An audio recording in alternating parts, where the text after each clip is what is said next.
Welcome back to Chat with Gunner. Here we go. We're back in studio. I missed on Thursday, but Ethan pleasantly took over the show. Chat with Ethan. I listened to that on my ride home from Albany, Georgia.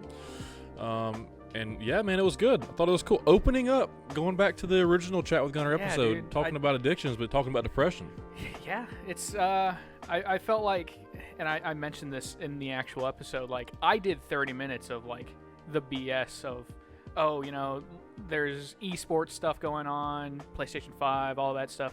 But then I hit it in that 30 minutes, and I was like, wait, this is what I can actually talk about. Yeah. And so I just restarted the whole thing. So let me ask you this. Did it feel good to kind of get that off your chest? Oh, yeah. Like, have you talked to anyone about that? Oh, yeah. I've talked to the friend I mentioned who's clinically depressed. Like, right. She just doesn't have the chemistry in her brain to keep a level head. Uh-huh. I've talked to her about it multiple times, which is, I don't know if that's necessarily the right thing to do, to depress people talking to each other.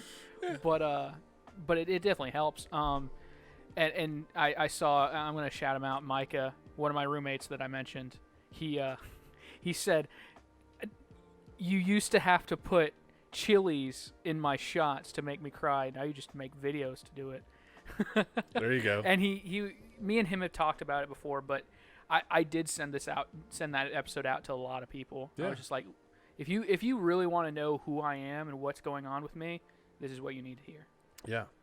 So, man, I thought it was really good just because, okay, so say you have those conversations in private with people. That's one thing. Yeah. I've had those addiction conversations with people in private, and that's one thing, right? But there's something about getting in front of this confessional box, right? It is a confessional, really. And kind of putting it out to the world, not knowing who's going to hear it, but giving everyone the ability to hear it.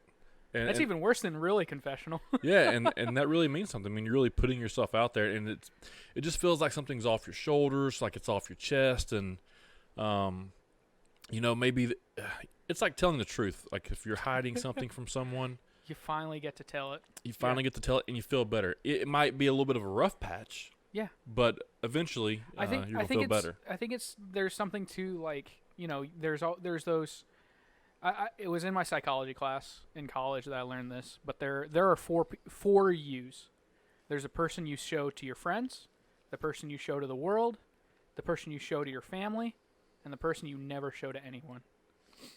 Where do all of those line up, and which ones are actually, like, just because you forward face a certain side of you to your friends doesn't mean your family's going to see that. I think anybody in this day and age has definitely done that, where, like, you hang out with your friends, but as soon as you get home or as soon as you answer the phone, your voice changes, and stuff like that. And I think being in a podcast setting, just kind of you don't, because you're alone in front of a camera, you're not really putting up those faces. You're not wearing a mask. You're just there. So you're just talking to yourself, and then 70, 80 people see it. Whatever. Yeah, it's crazy because it could take off. It's one of those things where it's like you don't know what's going to gain steam. And when it comes to videos, algorithm. Yeah, I mean, who knows?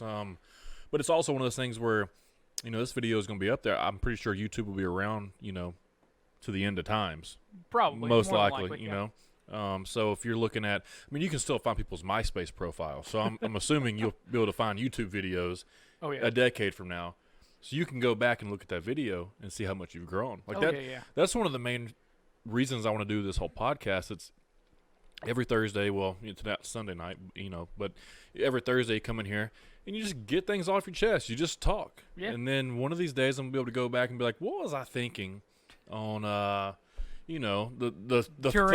third Thursday? Yeah, during coronavirus in 2020. What was my thought process like? Oh, I can go back and see a detailed description week by week of exactly what I was thinking. That's pretty cool. Not a lot of people are going to have that. More so these days that do podcasts than others. But I mean, people that I know, my friends don't do this. Yeah. So I mean, they're not going to be able to go back and be like, what was I thinking? They might have a Facebook memory or a Twitter memory or whatever. Those aren't worth it. But those are stupid pictures. Man, those aren't any cool.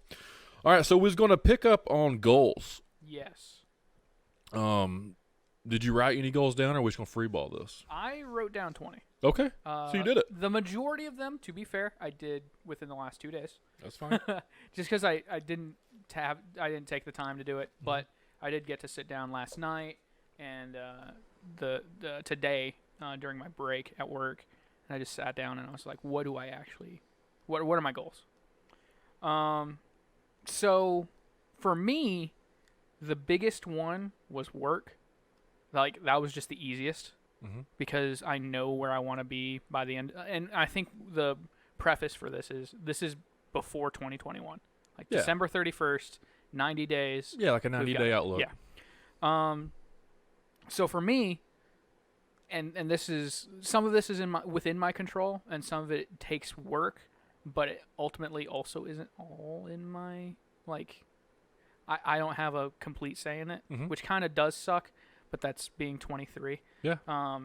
It's part of it. So first off, I just absolutely want to have, and this again sounds weird, I just want to have $1,000 in my current, like, savings account. Right. I have yet to, like, I've used my savings account consistently through the 5 years that I've worked, and I've never had $1,000 in my savings account that I earned. I definitely had one. I had about 1,000, every tax season, coronavirus stimulus, the stimulus check. I had $1,000 that I just immediately put in my savings account, but that dried up quick.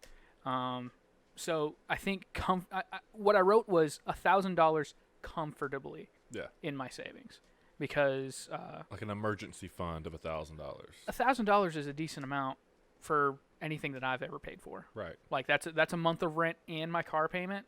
So if I'm out of work for a month, I at least have those two things. No worries. I want to get myself branded. So, like, I need to have, the Ethan, brand, like a Chat with Gunner, a Rejected Radio. Yeah. That's you and Sting. Like, you guys have a brand. Whereas I would more likely want a personal brand, because I do photography, I do all of the stuff that I do. I could do it alone if I absolutely needed to. I could do it on my own time using the space. And so having myself at that point, I think is just going to set me up for success later on. Yep.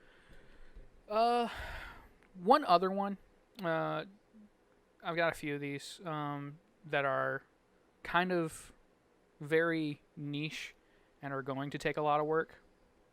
But within the next 90 days, I want to become a Twitch affiliate, which means I'm going to have to start streaming on Twitch.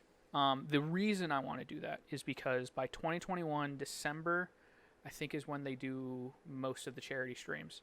Like, November to December is charity season on Twitch. So if I'm Twitch affiliate, that means I'm able to make money.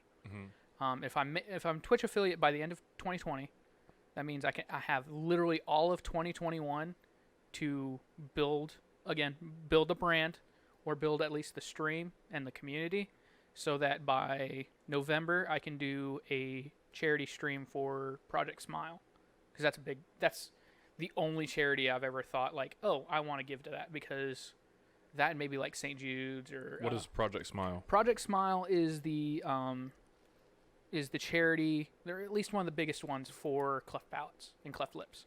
And that's, I had one. Yeah. I don't know if Project Smile was around when I was born, but I do know that, like, there was at least a little bit of funding help for me to have at least a lip. Yeah. So, giving back in that way, at the very least, even though Project Smile might not have been who helped my mom, it's not going to hurt. Right. And the last one, I just want to have gigs for 2021, like big ones. Photography, videography. Yeah.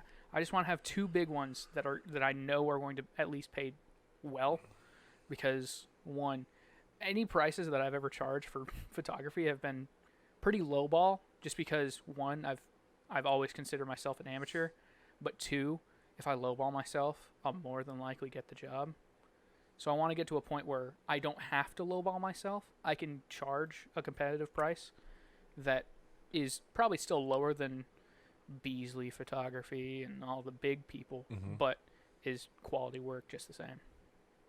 So, personally, like I said, work is super easy for me because it's, in a way, just about making money at this point. Because I'm doing the job I want. I'm a producer.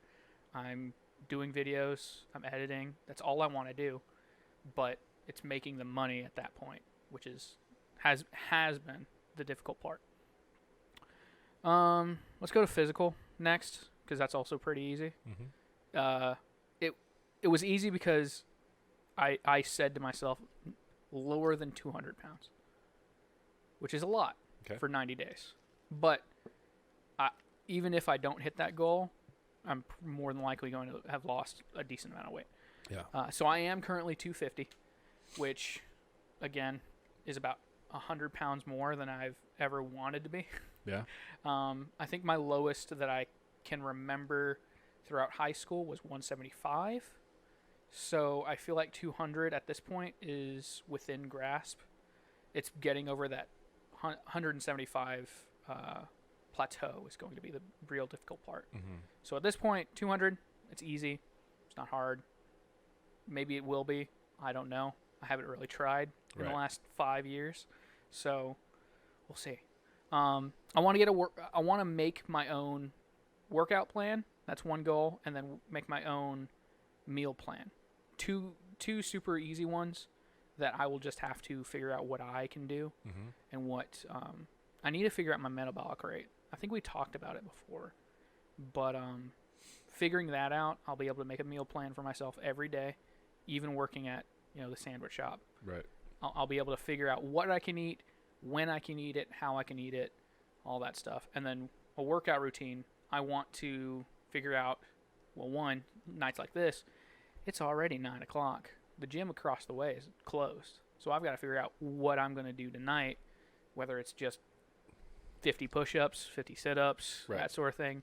But I want to have 2 or 3 set up in my, in a notes folder or something like that I can just go to if, say, it's 5 o'clock on a Wednesday night.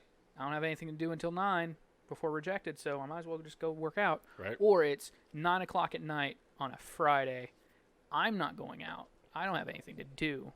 I've got to work out. I need to do something, keep my body active. And the last one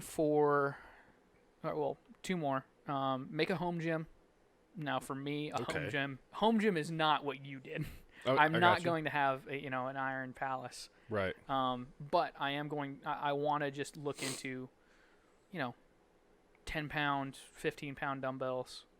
A yoga mat, maybe. I probably don't even need it. But just like, and this kind of goes back into one of my personal ones that I'll get to next.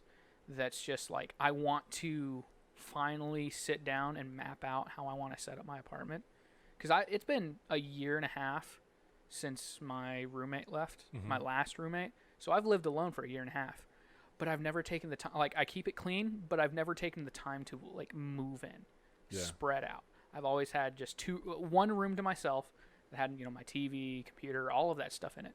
And as soon as the first few roommates left, I was like, oh, I can open up. I can spread out a little bit. And then the last one left. I have the whole place to myself. And I moved my computer. I moved my TV. I feng shuied a little bit in my own room, but I need to feng shui the entire place. Right. Like, I just... And that also kind of maybe goes back to having money to do it. Yeah. But, like, shit, I was living on a mattress on the floor for who knows how long. Been there. I mean, I'm 23 years old. I don't care. Right. But it's the niceties of, hey, you live in, you're living in it. You're not just staying in it. Yeah. But a home gym, dumbbells, maybe a medicine ball or two, just to have enough stuff so that, again, if it's 9 o'clock at night, I can go for a quick run around my neighborhood, come back, do a little bit of weightlifting, a little bit more cardio, and that's it. Right. I don't need a lot. And the final one for working out, or like the physical goals, doing a martial art. Okay. I know enough about literally every martial art that I probably could just pick one and I'd be okay with it. I'm more than likely not going to pick like a jiu-jitsu. Right. Or, I mean, even like, I hate to like narrow myself down, but I'm not one of those people that thinks that jiu-jitsu is the greatest thing on the planet. I get it. Like, most fights will end up on the ground, and you're probably going to want to know how to roll with somebody if it comes down to it. Yeah. But at this point, I'm pretty well off. I'm a fat guy. Nobody really messes with me. Right. People kind of assume that either it's muscle or he's too heavy to do anything with, so why are we going to bother with him? Mm-hmm. So that's fine. I don't need to deal with that. But doing a martial art for me is less of being able to defend myself anymore, and it's just like the discipline, the persistence, the culture even. Mm-hmm. Like, I remember when I did Taekwondo, I learned from somebody that was taught in a dojo in the original country, and it was just like, yeah, there is a culture, there is a heritage behind it, and you know, even something like Jeet Kune Do, which is Bruce Lee's form of karate and kung fu, right? He has a culture behind it. There is a level of respect you have to you have to show the form itself, and that to me is sort of what I'm more looking for. Again, I don't need to beat anybody up. I just want to be able to kick right. Right. I feel you. What are you thinking? What are you thinking about these? Because we're halfway through. I'm liking them so far. Keep going. Again, personal. Feng shui the apartment. Just live, like, feel like a human being. Get organized. Get clean. God. Feel good about Again, it. Be tidy. It's always been clean. Like, my kitchen has literally been spotless for a year and a half. Right. Because I just barely use it. And when I use it, I'm really good about, as soon as I'm done, I just clean all of the dishes all at once. Never think about it again. So, spend more time with my family. Because throughout COVID, I've spent maybe a total of 8 hours with them. Okay. Literally all year. And that's just been my schedule since I moved out. Yeah. Like, I don't get a lot of time. One, because they do live near Lafayette, and being in Fort O, that's literally a drive to work. Yeah. For me. So I being tight on gas, I don't usually take the time. Right. But I need to. I mean, it's my little sister always is begging me to come see her. Yeah. She is at that point where she has my parents, she has some friends at school, but she misses me more than probably anybody in the world right now. Right. She thinks about me more than anybody else. So How old is she? She is 8. She's going to be either she's 7 turning 8 or she's 8 right now. Yeah. Turning 9. But I mean, even just with my mom, I spent 10 years with my mom. Why am I not spending more time with her now that she's no longer working the graveyard shift, so she has to sleep all day? Yeah. Why am I not spending more time with her now that she's healthier? Here's something else that I don't think I've ever mentioned this to you, but I should have. My mom, within COVID, has lost close to 150 pounds. Really? She told me, it would have been right around my birthday in August. She said, I'm at a lower weight than I was in high school, and that was 10 years before she had, or about 5 years before she had me. Well, that's great. And I was like, good. And you can tell, like, God, just looking at her, I have never seen my mom look that good. Well, that's good. And I'm very proud. Yeah. But I mean, she's also about to turn 50 within the next couple of years. There's something about that. What do you mean? 50. 50? Yeah. I mean, that's the turning point, right? Yeah. It's half of a century. Yeah. And a century's a long time. A lot of people want to look really good at, I guess, 30, 40, 50. But like, I got 30 coming up, and it doesn't, like, it's not even it's not a big deal to me. But you also look like you want to, or at least close to it. Yeah, I mean, like, I'm always within 8 weeks of exactly dieting down or bulking up to what I want to be. And that's the thing with my mom, and I think she's gonna probably watch this one too. Sorry, Mom, I'm gonna. Oh, she watched the last one? I think she did. Yeah. Is she just telling some of her life story? Telling her life story as well as mine. Telling a little bit more today. She had I don't remember what it's called. She had what she always called stomach surgery. I was like 7. Yeah. Didn't understand it. But, you know, it's the surgery where they literally take out, like, Gastric a third. bypass. Gastric bypass, that's what it is. And she was supposed to lose a lot of weight because her stomach is literally smaller. She shouldn't be able to... Like a quarter of the size of what it should be. Yeah, she shouldn't be able to eat as much. And she wouldn't eat as much, but she never really lost weight. Yeah. And it was because she was just eating like crap. And so, you know, seeing her lose all that weight finally before 50, I'm really proud of her. I need to spend more time with her. Well, and it's a really good time to decide to do that, knowing that, I mean, say coronavirus, fake, real, whatever you want to say it is. Yeah. One of the factors is obesity. Yeah. You know, underlying health conditions. So if you can prevent that. You know, coronavirus may have been a part of it, but also having my little sister at 40, she had to make my mom had to make a choice at some point to, like, she's got to get her life into a better trajectory because she was decently healthy. She never had major medical issues. Yeah. But, I mean, if she wants to see my little sister grow up to, you know, 25, 30, 40, she's going to have to, she's going to be in her 80s when Noelle hits 40. Well, I think my mom and dad were 38 when they had me. Yeah. I think. So they're 67 now. Yeah. Yeah. So. It's crazy. Yeah. Again, like my mom had me at 25. I'm going to be 25 when she's 50. That's the easiest way for me to remember, like, oh yeah, my mom's going to be X amount of years old. But then I think, oh, she's going to be 50 next couple of years. Yeah. Oh god, I'm going to be 25. Right. But anyway, moving on. You know, spending time with my parent, even spending time with my stepdad. Going back to last week, he is one of the top 3 male figures in my life at this point that have shaped who I am.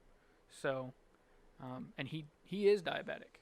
He's been type 2 literally, I think, for over 2 decades now. Right. So, not knocking on wood, but being type 2 diabetic at his age, I mean, that's how my grandfather went. Yeah. So it's not good. It's not good, but you can fix it. He can fix it, and he's getting to that age where he may not be able to anymore. Yeah. So or it's a lot harder. It's going to be a lot harder for sure. Next one, I want to make a bucket list of photos. It's not just go. I don't want to just go ride a bull for 8 seconds. You want a photo of you riding a bull? I want no. I want to take a picture of me riding the bull as I'm like first person view, like stuff like that. Like there is a statue in Vietnam that is it's a bridge going around a mountain that's literally 2 hands that are the support beams of the bridge, massive giant hands, and it's you see it in a lot of like travel photography for Vietnam, just because it's a beautiful place. Right. It's on a mountain overlooking a valley. It's beautiful. Yeah. I want to take a picture there. Okay. Okay, so you're saying you're wanting to take a picture from there or of there? Either or. It depends on the place. Okay. I want to take a picture of, not necessarily me on Everest, but of Everest. Okay, so there's a different... Here's what I'm saying. So, like, say, memories, right? Yeah. When you remember something, you remember what you saw. Like, how you viewed it, right? It's different than when someone takes a picture of you doing that memory. Does that make sense? Yes, but in the headspace of a photographer, my memory can be of... I lean more towards the first kind. Okay. I don't need to be... I don't want to be in the picture. I want to make the art of the picture. Right. And I want to have the memory of me being there and the experience of getting there. And there is a good YouTuber... Patrick McKinnon. Yeah, we looked him up. Yeah, right? He's really good, and he gave me the idea for this about it. I think maybe a year and a half ago, 2 years ago. He took his perfect picture or whatever? He took his bucket picture, which is he just went up to, like, I think it was Norway or some Scandinavian country, because he lives in Canada, but he went somewhere else to take a picture of like an Arctic setting. An Arctic mountain or something. Yeah. But he said that was his bucket list picture because he'd always seen it before. He'd always seen other people taking that picture, but he wanted to be able to take his picture his way there with his own camera, with his own hands. Right. So, you know, taking pictures of like the Northern Lights, there's a certain lake in Alaska that when you take a picture, and it has to be within like 3 or 4 days, you can see the moon, Venus, Saturn, and the aurora borealis all at the same time in the same night. That's cool. So it's like, that's the kind of bucket list picture I'm thinking of, is just like something you have to be there for at the right time, at the right time of day, for the right amount of time, if it's a long exposure kind of stuff. So there's something about pictures. So I just bought a book. All right, speaking of pictures. Yeah. I just bought a book. It's The Life of Dwayne Johnson in pictures. Of course. I love it. It's a #1 bestseller on Amazon right now. Yeah. It like almost sold out like day one, right? But it's his ex-wife's brother who took the pictures. And it's been since like when he was wrestling. Like they were best friends in like the University of Miami. So it's just pictures that he's taken over the years of The Rock that nobody's ever seen. Behind the scenes pictures with a little caption below it describing why he took this picture and what was happening. And his view of The Rock through The Rock's eyes. God. Because he's at everything he's ever done. Like he's part of his management program. I feel like we've said it before, but I hope that if I ever do get married and divorced, it's a divorce like it's The Rock's. That easy. That it's that easy, and they're still business partners. Yeah. Like I'm sure there's backroom kind of drama or whatnot. Yeah, I'm sure. I'm sure, because there always is. Yeah. But like, if I can put out to the world that my divorce has been clean and amicable, that's I've definitely made it. But think about this. Thinking about $25 to $35 a book, how many millions of people just bought that book off Amazon? Oh yeah. He's and it's literally easily a millionaire. A book of pictures. Because of that. Yeah, and that's the other thing. Like, and maybe this is a long-term work goal, but if I can take enough good pictures, somebody will buy my book. Yeah, I'll buy my own book. Right. That's $35 in my pocket. Hey, all you have to be is an author. Yeah. To be considered legit. Exactly. Doesn't matter what you. We've had people on this show. Yeah. It's not like they do the best books, but they're considered legit. Yeah. Because they write a book.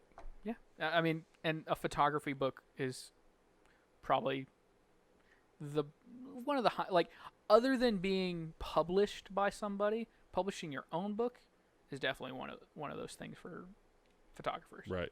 Because I mean, Nat Geo, Discovery Channel, somebody taking your photos or your video. Yeah. That's one thing. Putting out your own, that's a different thing, but very similar. Yeah. Okay. More goals before we keep talking. Balance everything. Balance work. Balance my hobbies. Balance sleep.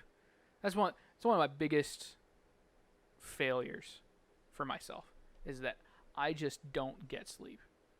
I stay up way too late working most of the time, or playing. Either or, just depends on the night. And I just don't ever need sleep until it hits me, and then I sleep, and then I oversleep. I'm late. It's never good. Yeah. So I need to, before 2021, just figure everything out. Okay. Just take my entire life, everything I do, set it up by hour increments, and figure out what I'm going to do every day, and stick to it. Because that's also something and this is why we're doing it, the confessional. This is also keeping me, what do they say? Starts with a C. Culpable? Not culpable. I can't think of the word that I'm trying to think of. It's a way too big word for me. Yeah, probably. Yeah. Sorry. Anyway, just keeping me accountability. Accountability. That's why did I think it was a C word? It's accountability. There we go. Keep me accountable. And the last one for personal is finish what I've started over the past 5 years, because I've started a lot of projects. I've started a lot of games that I just never go back to.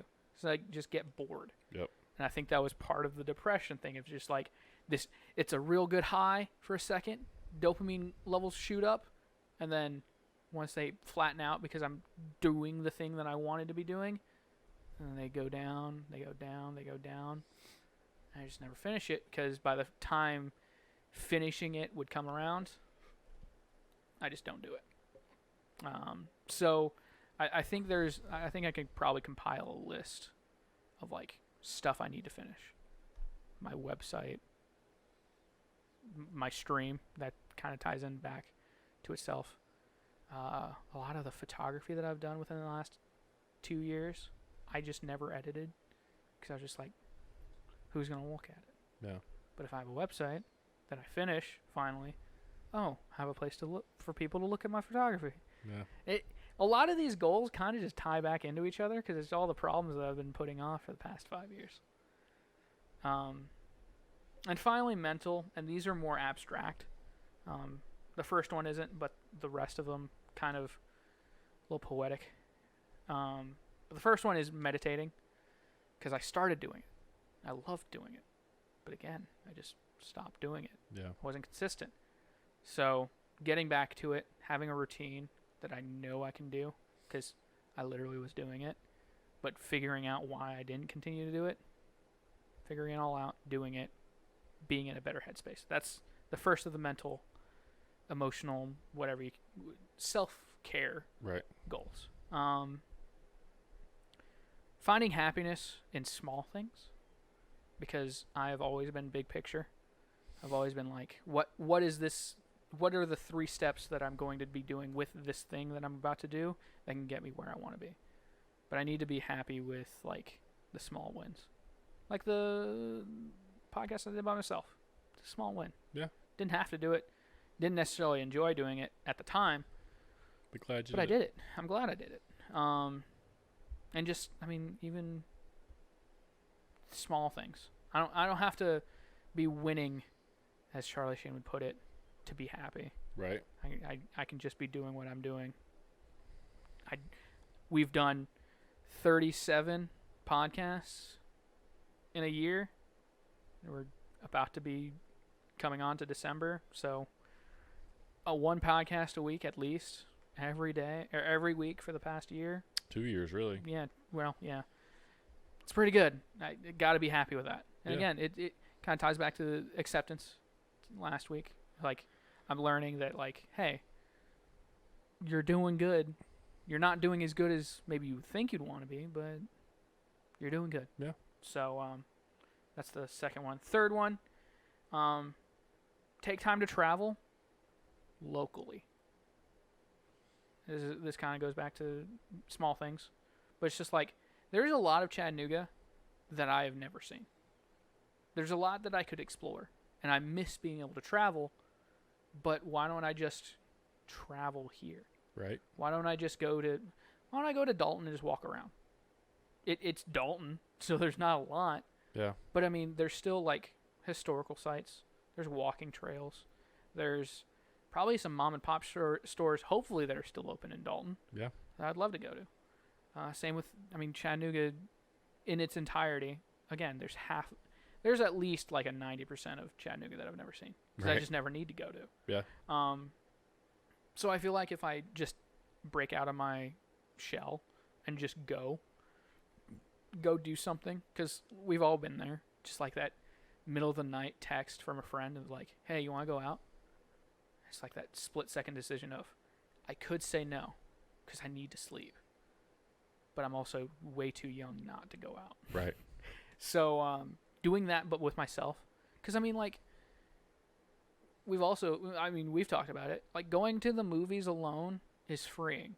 You don't have to have somebody right next to you to go downtown Chattanooga to go eat somewhere. You don't need 2 people to go to movies.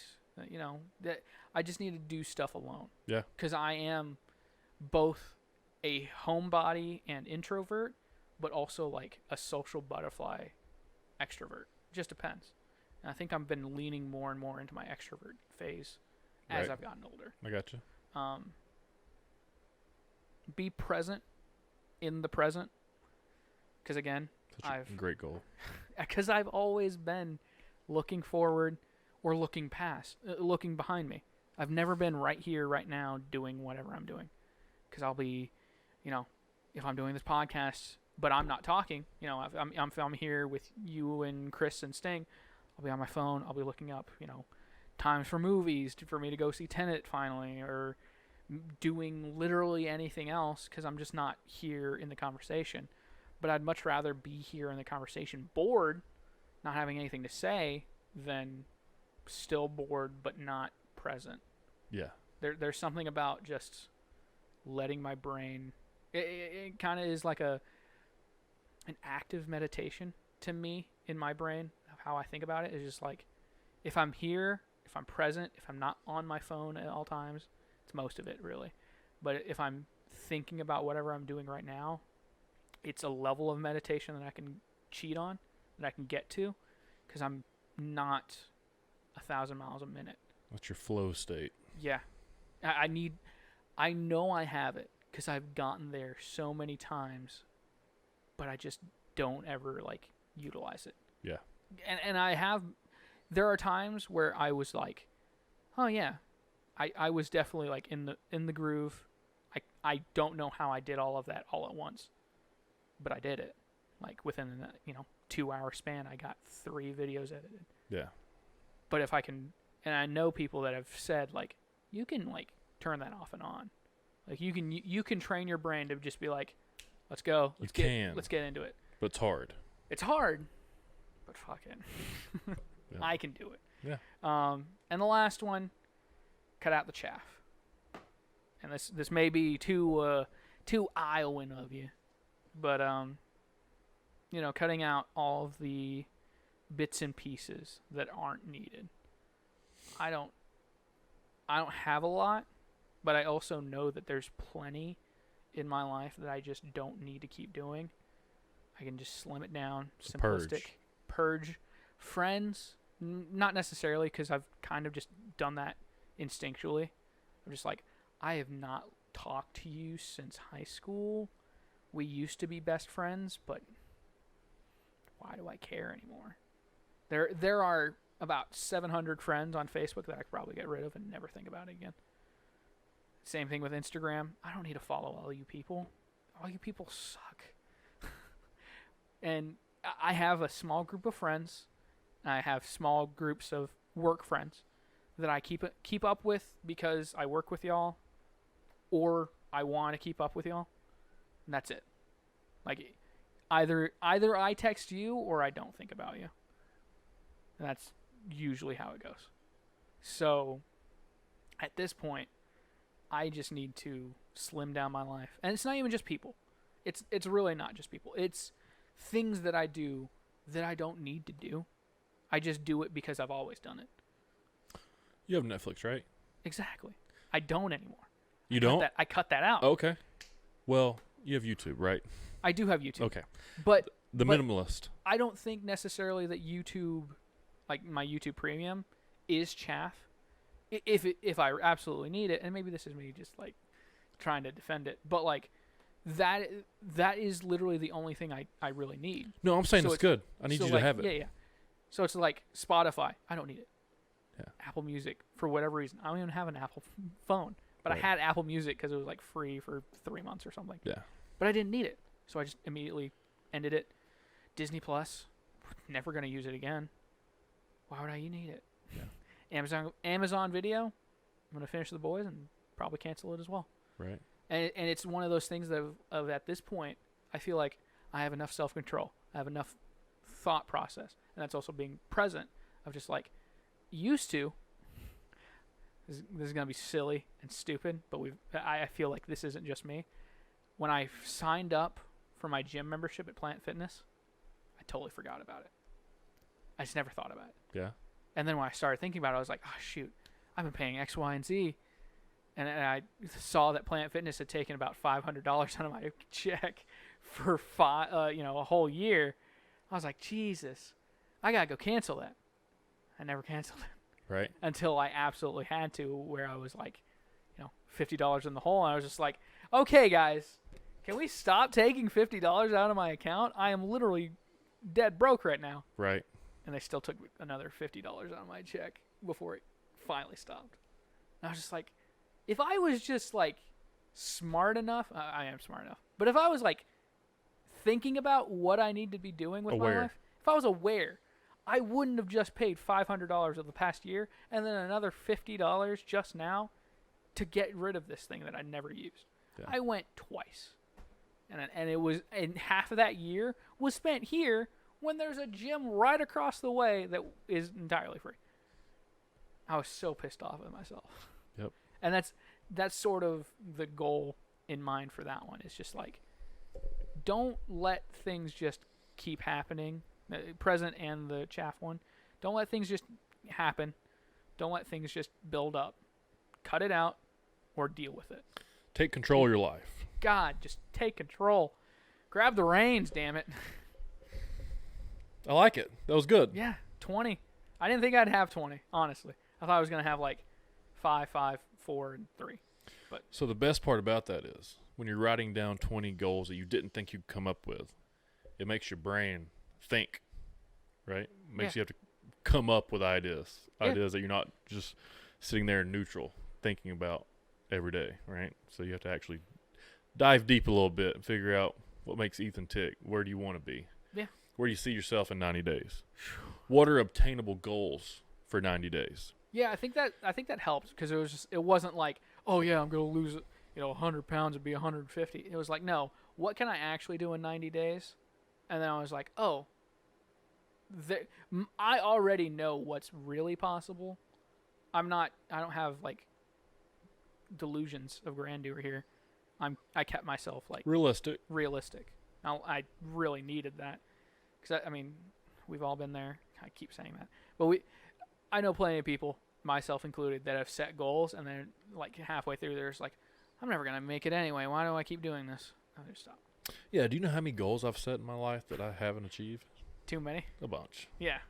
But as I'm getting a little bit older, like it's just funny to me because you're 23 and you have these goals. I've had those same goals. All those goals that you've had, I've had those goals, and I still have those goals. Yeah. Like, I wouldn't necessarily call them goals. A lot of them are lifestyle choices. And some of your goals will be the outcome of the lifestyle that you choose. Yeah. So the compound effect. That's really what we're looking for here. Like the biggest thing you can do, like the next question is going to be like, so how do I do these goals? Oh yeah. Like I've got these goals. So now how do I do these goals? Well, you've got to come up with an action plan. So what you have right now is the end result of 90 days. So now what we need to do is we need to plan backwards how that's going to happen. Oh yeah. What are the stages of it? What are the 5 stages to each of those goals happening? The biggest thing, I think, is trying to figure out what's 5 things you can do tomorrow that will affect each of those goals. Yeah. And if you can do those 5 things every day, you're going to be one step closer, at least one step closer to all those goals within 90 days. So like with me, I have my own goals as well. A lot of my goals, a little bit different phase of my life, but very similar to the same respect. So like one of mine is stay freaking organized and clean. Like it's the easiest goal. It is the easiest thing really to do, but it seems to be the hardest. It's like, how does laundry kick my ass? Every day time. Like I don't understand how it goes from folded, put away to a huge pile in front of the laundry machine like the next day. It just doesn't make sense. How did I put on 5 shirts today? Well, and then I think, okay, so what's your lifestyle like? So you want to work out twice a day, go to work, and then go do boxing? Well, you're probably going to go through 5 outfits, Gunner. That's the problem. And if you don't do laundry for 3 days, guess what? Now you got 20 outfits laying around. Yeah, good job. Yeah, so that's the problem. And and there's a 4-year-old and and Tia at the house. So there's a lot of stuff going on. There's a lot of people. Even though my laundry is like both their laundry combined, and my clothes are bigger, so that sucks. But so one of the things I've got to take control of is staying organized, staying clean, keeping up with like all my laundry and all that stuff. And here's the thing that sucks. You got to have like your daily routine. So how can I put that in my daily routine to where it's easy? Well, at the end of the day, that's the last thing that I want to do. The very last thing that I want to do is clean, do laundry, fold it, and put it away. The absolute last thing that I want to do. So what do I need to do? I need to do it first. Yeah. I need to eat that frog, right? So I believe that's Brian Tracy. I need to eat that frog, and I need to do that first. So David Blaine, really. So the worst thing that could possibly happen to you in your day, go ahead and knock it out first. Oh yeah. So maybe that's something we can look at. That's what I'm gonna try to start doing. But and the worst part is it's like we were gone for the end of the week. Just got in, late last night, and so now like the house is messed up because we left it a mess. The laundry's behind, and now we got more laundry from this trip that we just came on. Now Tia's got to work last night and tonight, so now I'm stuck there. I'm with Marcus. Yeah. So it's really hard for me to get anything done when he's there. I'm tired. I got to go to work tomorrow. I got to wake up, got to work out. I got to go to work, got to go to boxing. So then by the time I get home, I got to go pick Marcus up at my parents'. By the time I get home tomorrow, it's going to be 10 o'clock. The last thing that I want to do is clean, do laundry. So now we're another day behind of me just throwing stuff around. All of that was just excuses. It's all excuses. Yeah. Yeah, I know. It's all excuses. And that's the worst part about when I started. I kind of did the action plan in my head as I was driving in. I was like, I could do all of those things. But then there's this, and then there's this, and that's just just human nature. Yeah, to just try and find ways of not doing what you don't want to do. Yep. But it's even worse when you know you need to do it, and you know you could. Yeah. That's easy. So be present. Folding laundry. So be present, right? So now Exactly. you got to think, be present. How many minutes did I just waste talking about the buts of why I can't do something, and how much of that thing could I've gotten done in those minutes? Do you know how long it really takes to clean a house? Not very long at all. Not long at all. Dude, if you set your timer for 30 minutes, you could probably clean your house twice. God, I remember, speaking of wasted time, remember when you were cleaning your room, but then you'd find that one thing, and then you just sit on the floor, and you just sit there for like 30 minutes, just looking at the thing or reading the small book that you haven't touched in literally years. Yeah. And you just waste time. Right. And then you look around, and you're like, shoot, I made it more of a mess getting to this thing. Yeah. And I have to put it all back up. Dude, I think about how much I don't want to clean more than it would actually take me to clean the entire house. Oh, yeah. So that's kind of my thought process. So I started cleaning. Actually, I did this on my way here because I knew we was going to be talking about goals tonight. And Tia took Marcus to work with her. So I had like that 30-minute lull time where I was like, hey, are you done working or whatever? Yeah. And you're like, I'm finishing up. So I was like, Yeah. I got, probably 15 minutes here. So I literally just started cleaning. I damn near cleaned the entire house in 20 minutes. Exactly. It blows my mind and your house is probably bigger than mine. It's bigger than an apartment, so yeah. My apartment is literally 2 bedrooms up top, a bathroom, and then a bathroom downstairs, living room, and then the kitchen. That's it. That's all I would have to do. 5 rooms, really. Again, it's mostly already done, but like the couch downstairs, I threw my workout gear, just kind of splayed all over the place. I put my laundry in the laundry room, put my workout stuff, my shoes, all that stuff on the couch. Haven't touched it since. Yeah. Just didn't even think about it. Oh, I don't even want to talk about it. So I am. Listen, dude, this pisses Tia off so much, and I can't help it. I've done it since I was like a kid. So I'll be like, hey, I'm gonna do the laundry. So I'll do the laundry. Yeah. To me, doing the laundry is just throwing it. I put it in the washer. I put it in the dryer. I start the next load in the washer. I forget about that one because I take that one out of the dryer. I bring it upstairs. I throw it on the couch. And then I go, all right, I'm gonna start a Netflix show, and I'm gonna fold this laundry. And then I just watch Netflix. And I finally put that clothes up, but I don't understand why. And this is my own issues. I don't understand why I can get super organized, and then literally ruin it in the next week. It's like I can't stay organized. And staying organized should be the easiest part. Because you're organized. Because you have less to do. Oh, yeah. Everything has a place. Everything is clean. Now you have less to clean if you just keep cleaning it. Yeah. So there was this bodybuilder, right, named Brad Rowe, who I was telling you about. Now he's Mike Tyson's trainer. But one of his things is his So his mom was from like, I don't know, Polish. She's Polish or something. She came over to the States anyways. One of those type stories, you know, from the bottom to the top. But what she would do, because she had a bunch of kids, is she'd wake up super early in the morning and she'd clean their house every day. But because she didn't want to do it like before she went to bed. So she'd let the boys mess up all day. She'd clean first thing in the morning. Everybody'd wake up, fancy, clean, nice, tidy, you know, rotten place they're living in, right? So I was like, you know what?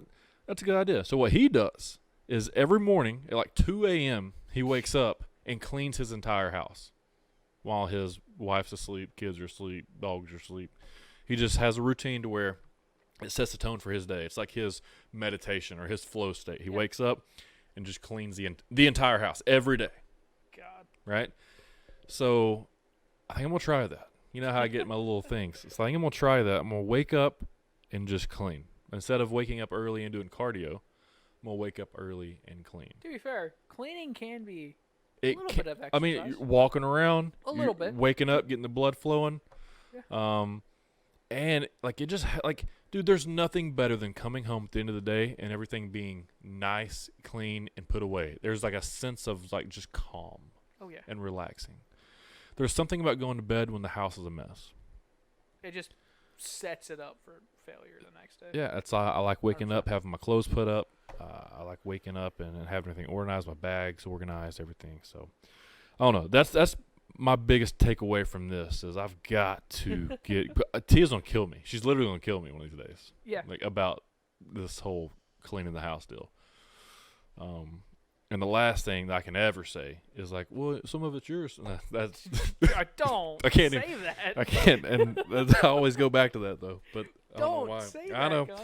Good I know. Lord. And then she'll be like, yeah, I leave things out because you don't care. And I'm like, well, you know, I guess that does makes throw sense. it back at you. That's good. Yeah, That's and good. it's like, well, I can't say like, well, I leave things out because you don't care. You know? She said it first. I can't say it now. Yeah, Dang it. so it's definitely. All right. Well, we've got 8 more minutes before we hit an hour. That didn't feel like an hour. It's been an hour already. Yeah, but because we missed Thursday's show, because this was kind of my show was the bonus show, and this show is kind of making up for you. We got to go over top stories of the week, just real quick. So, what story do you want to talk about? I've 2. Bring it. First one, it's easy. You probably don't have that much to talk about it. You never know. Ruth Bader Ginsburg passed away. Okay, so here's my take on this. Don't know who she is.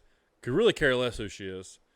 And I'm pretty sure that every president, when it comes like the Senate seats, they all bitch about it. But now everybody's like making a big deal about Trump because he wants to get a Republican in there. That's the thing. So here's the key to Trump and who he is at the end of the day. What's amazing to me is we all know the story about Kavanaugh. He got raked through the mud. Just absolutely, he got Me Too'd, which ended up being more or less bullshit. Oh, that was the college party from like back in the 70s? It was like a high school party. Yeah. And there was no proof? There was no proof that he was even there, let alone that the party even happened, stuff like that. Whether or not he did it, I don't know. I wasn't there. Whether or not she was, assaulted, don't know. Wasn't there. I kind of believe that something happened to her that she like internalized, and she for some reason came out against Kavanaugh, which was very politically good timing. Convenient. Yeah. Anyway, that's neither here nor there. People think about how they attacked Kavanaugh and what they brought against him, and then you look at what he actually does as a Supreme Court judge. He's left. He's like a center-left kind of guy. He's not super far right like they said he was. He voted in favor of not going back and writing something about Roe v. Wade, which is the abortion law. Yeah. And people are so up in arms that like Trump is going to put somebody in that's going to take away your rights.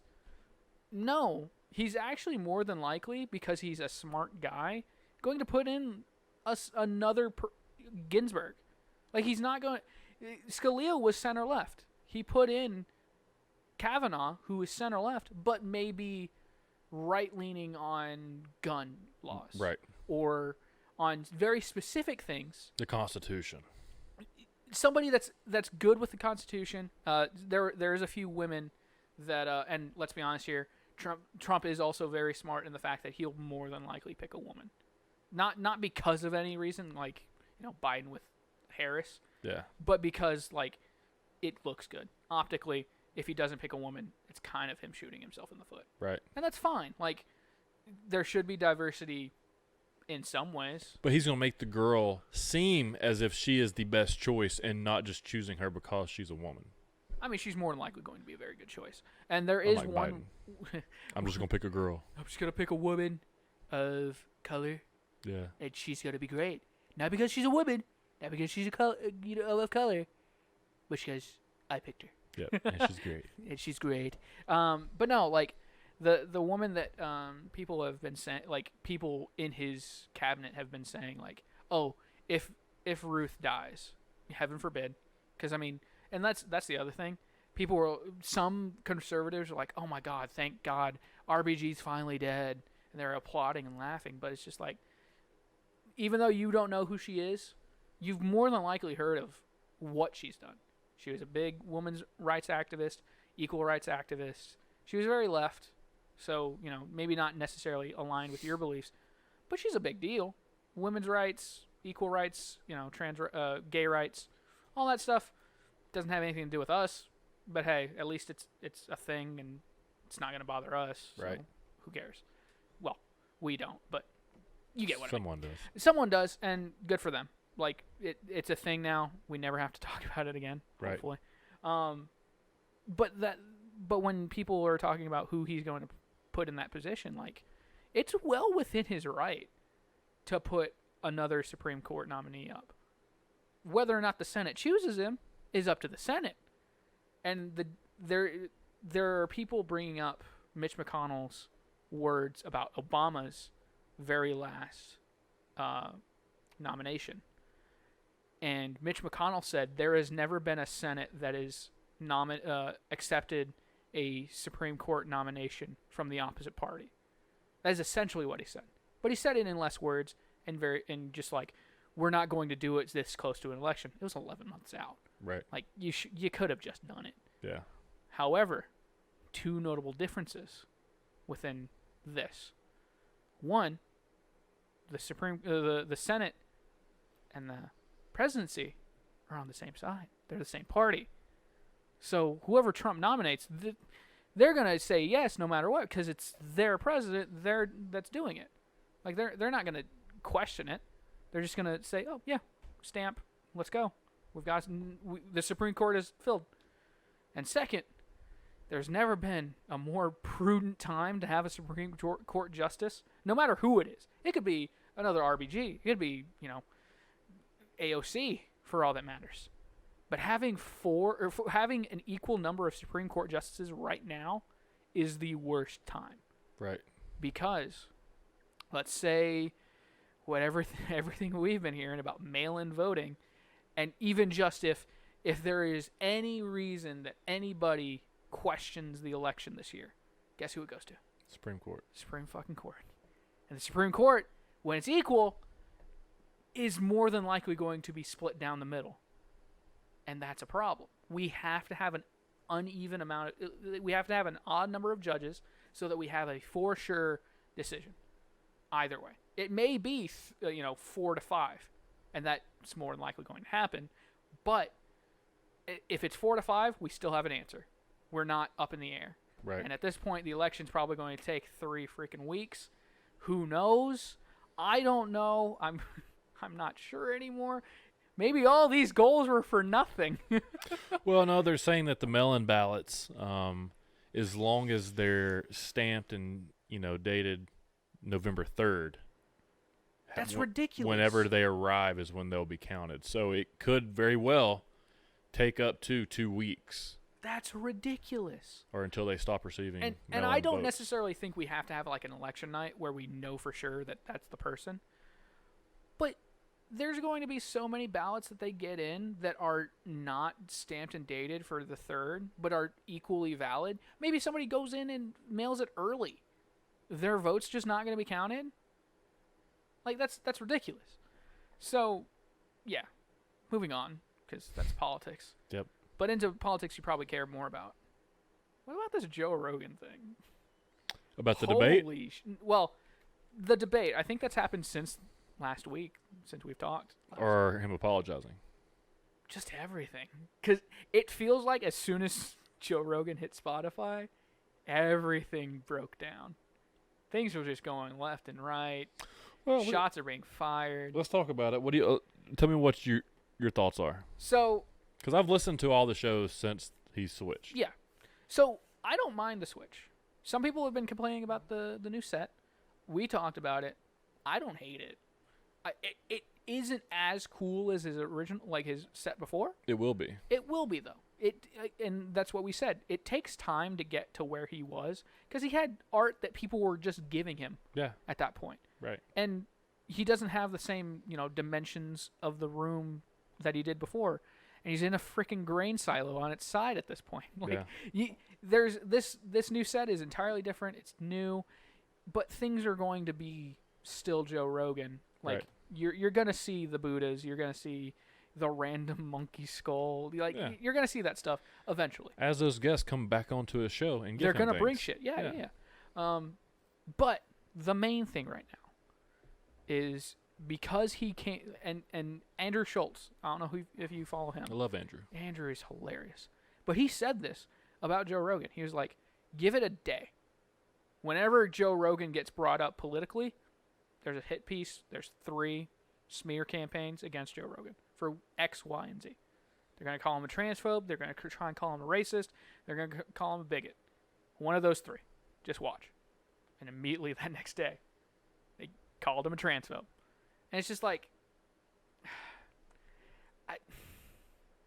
no, he's not. Like, now, could he have a trans person on the podcast? Of course. He already has. Yeah, he has.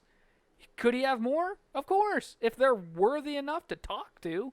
Like, and I don't say that in a bad way. Like, as long as you're bringing a good conversation, bring it. I'm sure at this point, he's just like, who wants to talk? I'll talk to you. You know who would be the best trans person to go onto the show? Not Caitlyn Jenner. Yeah. Caitlyn Jenner already came out saying that he was a transphobe. Oh, I don't think at this point he could get Caitlyn Jenner on. She said she'd do it, or he said she'd do it, or whatever. However that works. He didn't like the fact that Joe called it Bruce Jenner.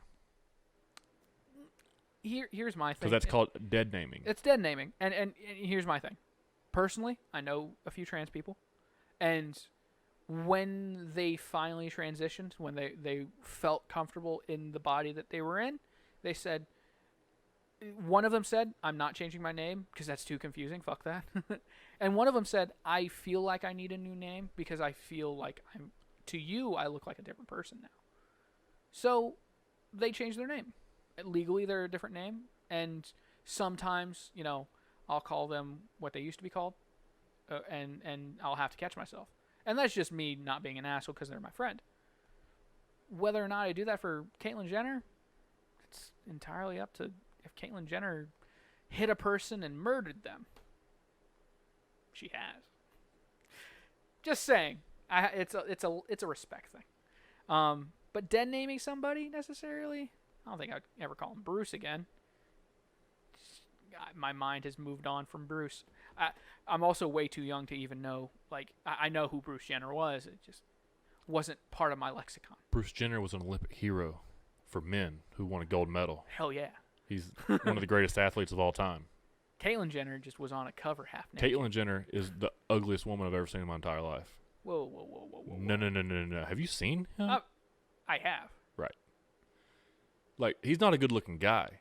I'm just saying He's definitely not a good-looking girl. I'm just saying Kris Jenner isn't that great. Looks a lot better than Caitlyn. Yeah. But anyway, getting back to about Joe Rogan. I just hate that people just jump on this bandwagon. Because it also happened to J.K. Rowling. For more valid reasons. They talked about that on the show. But it's just like, why? Why are we trying to cancel somebody? Why are we still okay with cancel culture? Well, like at this point, we all understand, like, oh, this is probably not 100% true. Or this is just not true. So, you know where the transphobia comes for Joe, right? Do you know the story? Sports. Yeah. Martial, like, fighting. But okay, so here's the story in a nutshell. Joe doesn't care about trans people. Like, he doesn't, like, he's not against it, not for it. He's just like, do whatever you want to do. I don't care. Yeah, just live your life. That's what the majority of Americans think. He made the first comments about it when there was an MMA girl fighter who was a male for 30 years. And his thing was she had testosterone for 30 years. She is a man. So, like, scientifically, the hips are different. The size of the hands are different. The bones are different. The muscles are different. Like, men just have that advantage. Most men just have that advantage over women. Oh, yeah.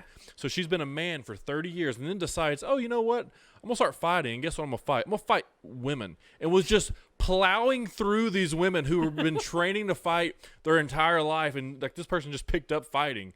Was like smashing skulls with knees and stuff, literally destroying people. Yeah, there was a fighter that her skull was cracked. Yeah, by this person. And the females didn't know. She didn't tell these females that she'd been a guy for 30 years. That is messed up. So how is that right? And it's in his realm. Andrew Schultz was talking about this, and he was like, there were people getting their skulls cracked. If you're okay with that, are you okay with just a man hitting a woman? Yeah. Because I'm not. Right. So at this point, whether or not you're okay with a trans woman hitting a woman is indifferent.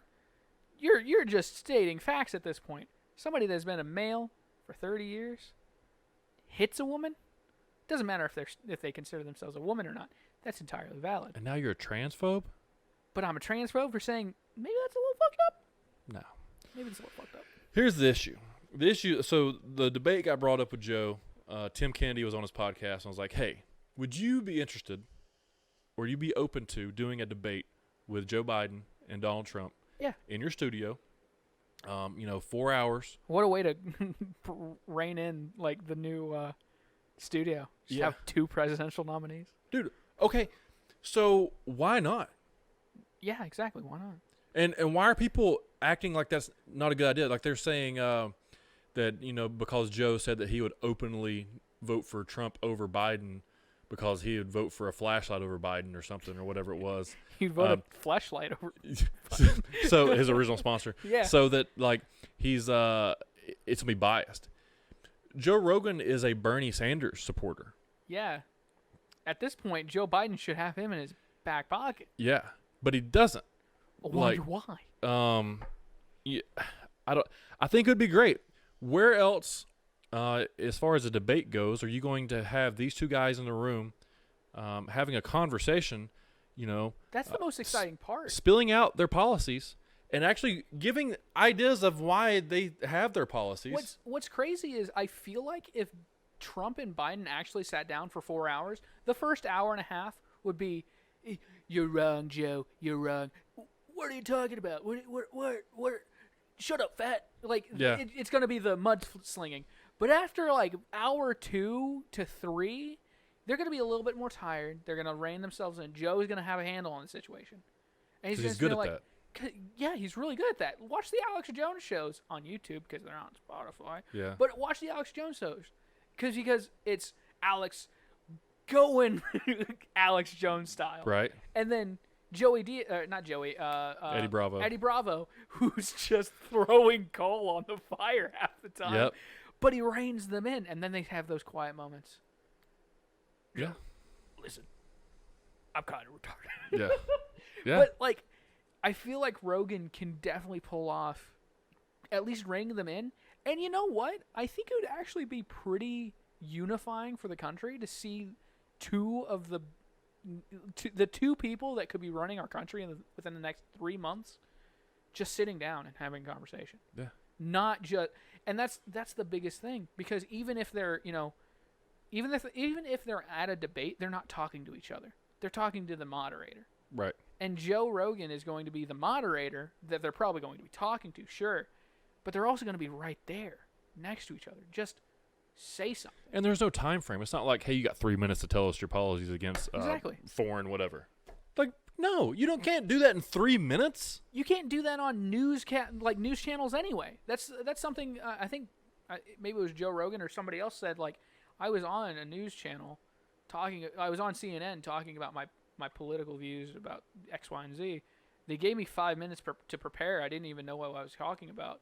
And then they gave me 2 minutes to actually say it, and then 5 minutes afterwards to talk about what next time I come on. Right. Like, you don't have enough time to actually voice your points. Donald Trump, let's be honest here, is probably going to take a few tablets of whatever gets him up in the morning before the show, and he's going to be fine. He should give Joe Biden some. Yeah, they could share. Dude, people say, Joe Biden's on performance-enhancing drugs. They're going to leading up into the debates. Good. Good for him. I want that man on everything that makes your brain fire very sharp, running our country. Same thing with Donald Trump. Listen, if bodybuilders can take steroids to look good on stage, I need the president taking performance-enhancing drugs to make good decisions for the country. And let's be honest here, that could just be caffeine. Yeah. It could just be like 5 milligrams of caffeine. He takes diet pills. Good. Good for him. Yeah. He's got enough money to pay for him. Why doesn't he? Why not? He's taking hydroxychloroquine. Good for him. Good. He's got a smart doctor. If he dies, that's on him. Yeah. Because guess what? You can make your own decisions in this country. Yeah. It's a beautiful country.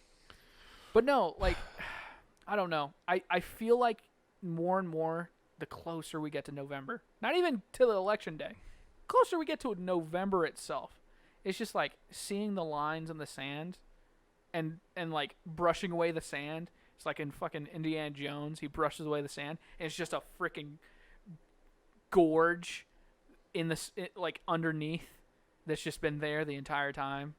Like, you're on that side, we're on this side, we hate each other, flipping each other off. Yeah, there's got to be a bridge somewhere. I don't think we're gonna get it. Speaking of Joe's show, Trump has retweeted like 3 of Joe's things in the past like 2 weeks. I feel like at this point Rogan's just like, what do I do? he commented on that. I think he had Douglas Murray on his show. Yeah, that's the one he was talking about, the J.K. Rowling thing. J.K. Rowling, and then the fires. In the fires. That's something he got really, like, people are on his shit about too. Okay, well, another thing, and people are acting this is a big deal because Joe apologized on Instagram. Joe apologizes whenever he makes a mistake.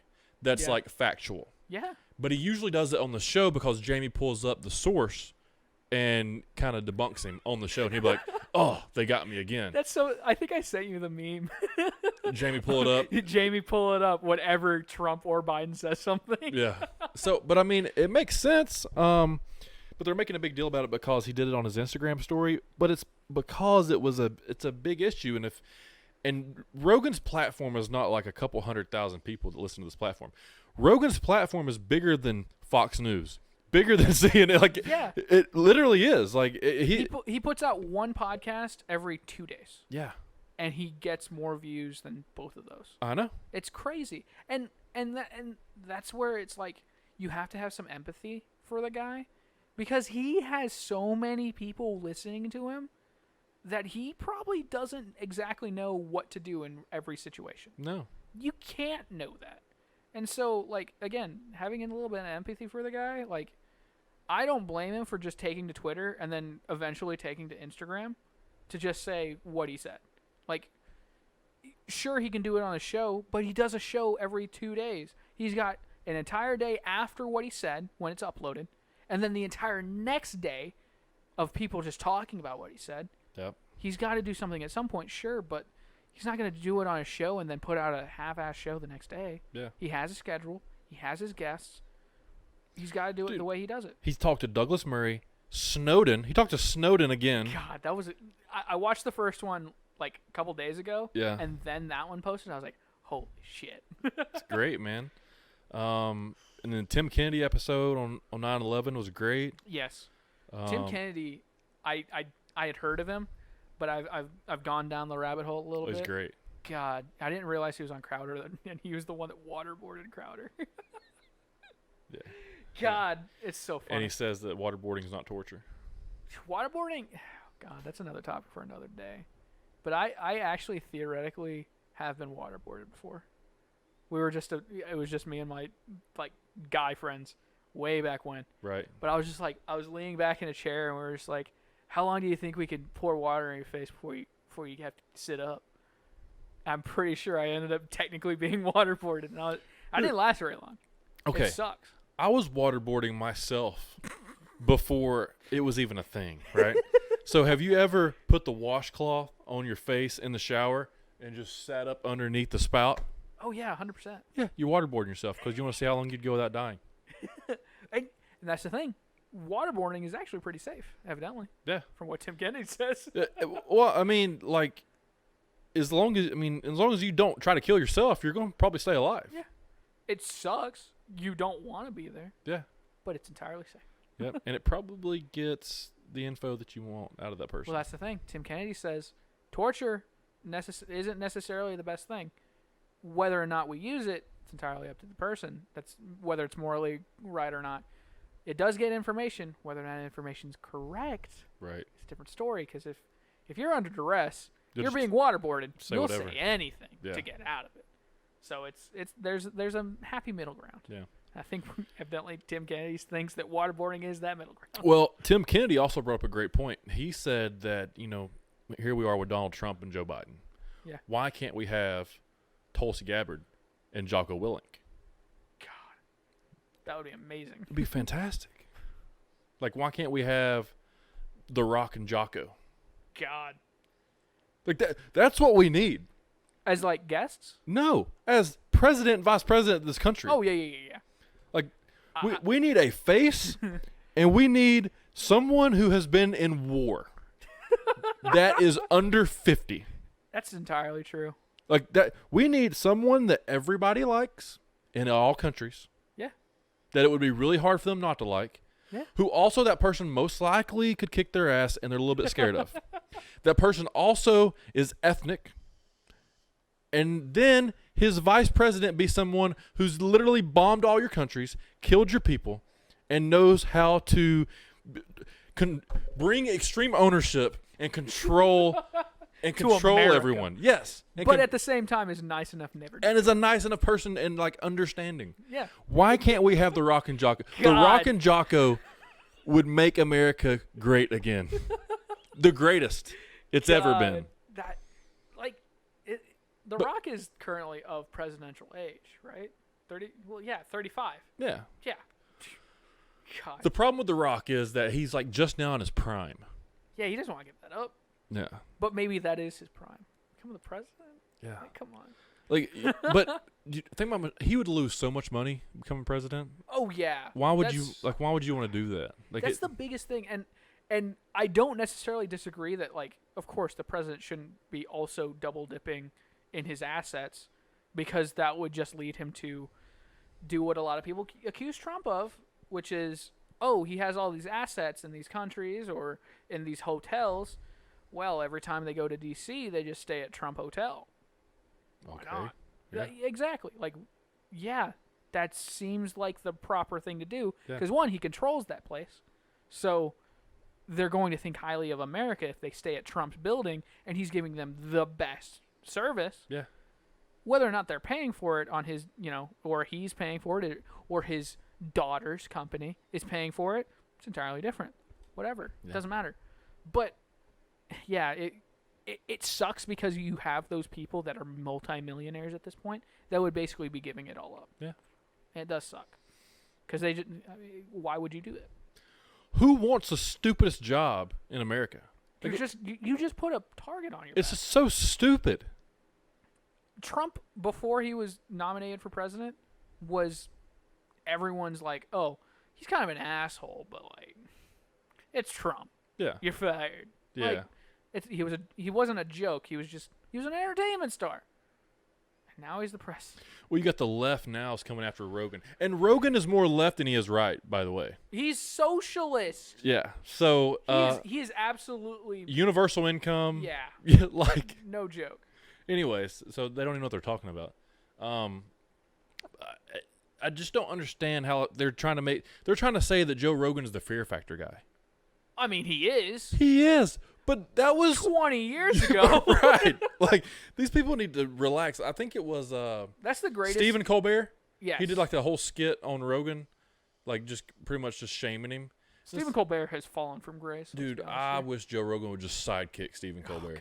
I'm waiting Joe for Rogan him. could literally just have everyone lined up and sidekick them, and everyone would shut the fuck up. Yeah, yeah. Here's the best part. Everybody in politics, Joe Rogan could kill with his bare hands. Oh, yeah. That's the best part about it. The Rock probably also, and Jocko I know for a fact. So that's who I need in office. I need Joe Rogan, The Rock, 100%. and Jocko. Like, that's the thing about Jocko. Like, well, he did Joe Rogan's podcast right as the, like, you know, protests and riots were coming up. Yep. And he was so smart about it. He was like, listen, I get it. Like, the police kind of suck, but there's a way of doing it right, and it's not the way you're thinking. It's not defunding. It's throwing more money to them and educating But them. not just throwing money. And it's training them. It's putting it in the right practice. places. Yeah. And so, like, yeah, Jocko Willink. Well, he said one thing. He goes, why not take a special forces approach? And not saying every cop needs to be in the special forces, but the special forces approach is train more than you're, like, putting it into action. Oh, yeah. So why, like, if you look at cops, I think mandatory training or whatever, it's like 5 hours. Yeah, 5 or 10 hours a year. Yeah. A year. That's stupid. Why not spend 25% of your time, like, on the job training, educating yourself for these situations that you might put yourself in? I've always thought, and it was before this year, I've always thought, like, why don't we have 3 times as many cops? Pay them better so that people want to be a cop, right? Have a rotation of 3. You have 2 on, 1 off, 3/4 of the year, or 2 quarters. Train the other quarter. Yeah, well, a third. So, you know, fall to December, you have 1 set of cops that are training all the time. That's literally their job. And then at the end of December, you rotate those guys out.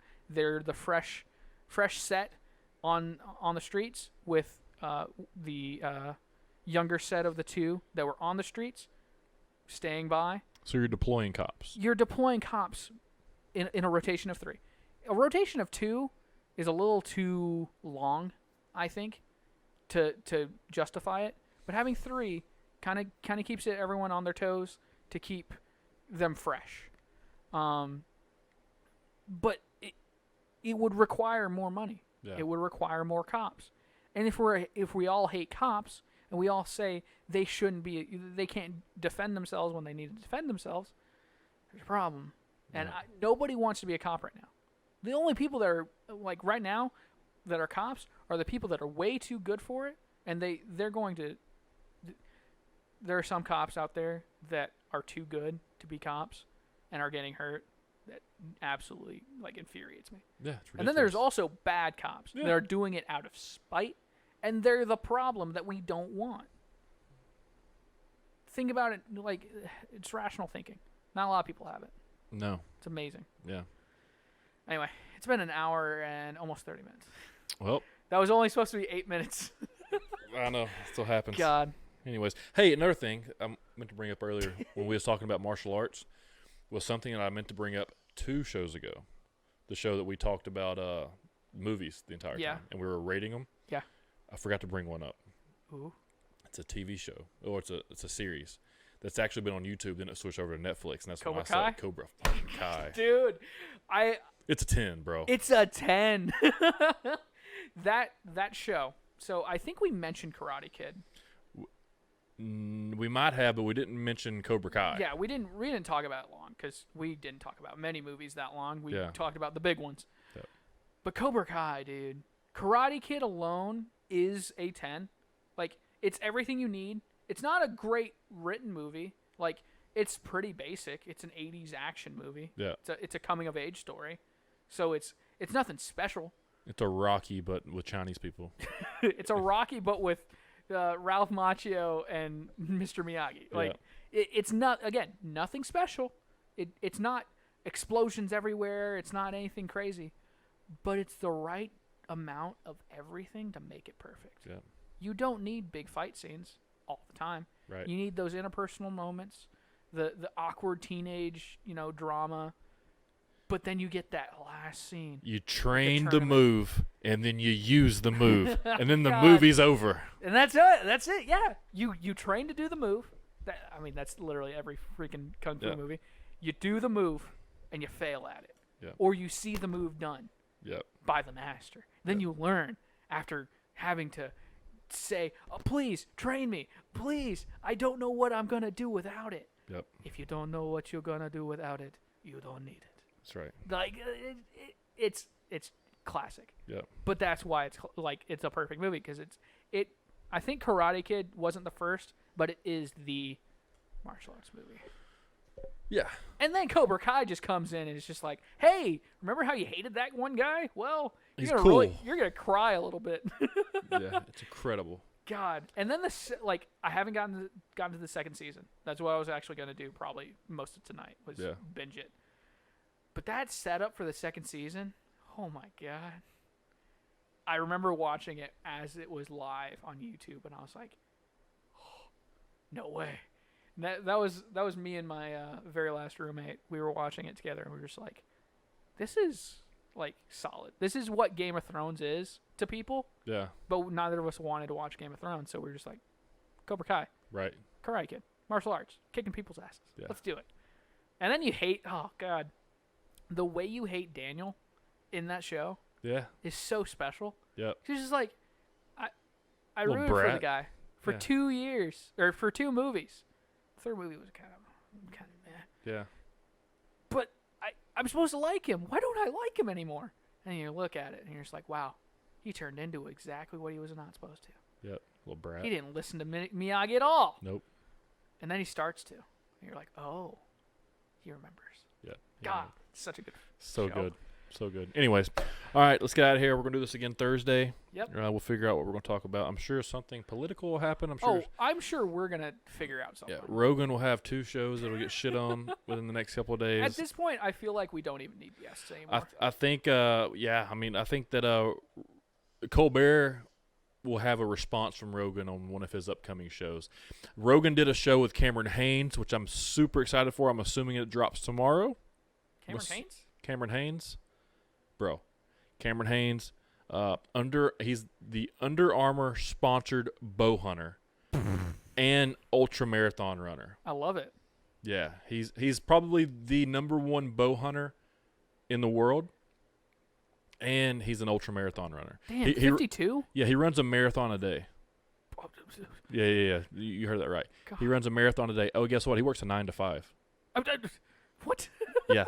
So he wakes up super early, runs 10 miles. Oh yeah, it sounds like something everybody that can do that kind of shit. Yeah. So he wakes up. I think he wakes up early, runs 13 miles, and then during his lunch break he runs 6 miles, and then when he gets home he finishes up his marathon. Dude, look at those triceps. Yeah. But he's a small guy. Yeah. But he's jacked and he's a bow hunter. He's standing next to a guy, but then there's the next picture of him just in the middle of running, and he's just absolutely shredded. Yeah. So he's friends with David Goggins. He helped run with Colby Covington, the UFC fighter who won this past weekend against Tyron Woodley. He helped Joe bow hunt with John Dudley. So that's the 2 bow hunters that you really want to know. Anyways, he posted a picture in Rogan's studio. And I'm super excited to listen to that podcast because those 2 are best friends, but also Cameron Haynes is a pretty smart guy. And literally, dude, he is an overachiever that works a 9 to 5 with a family. So that's amazing. I'm a huge Cameron Haynes fan. So I'm assuming Joe will have some comments to all of his haters during that show because I'm sure Cameron Haynes will ask him about it. That's definitely going to be the first show that everything's kind of the dust has settled for the first time. Yeah. And he probably has all of his because everything else he's been doing has been he's been doing webcam interviews the past couple shows. So all right, man. Well, let's get out of here. I got to get home. I got to clean tonight. I got to clean. All right. Do it. So we'll see you guys on Thursday. Peace out.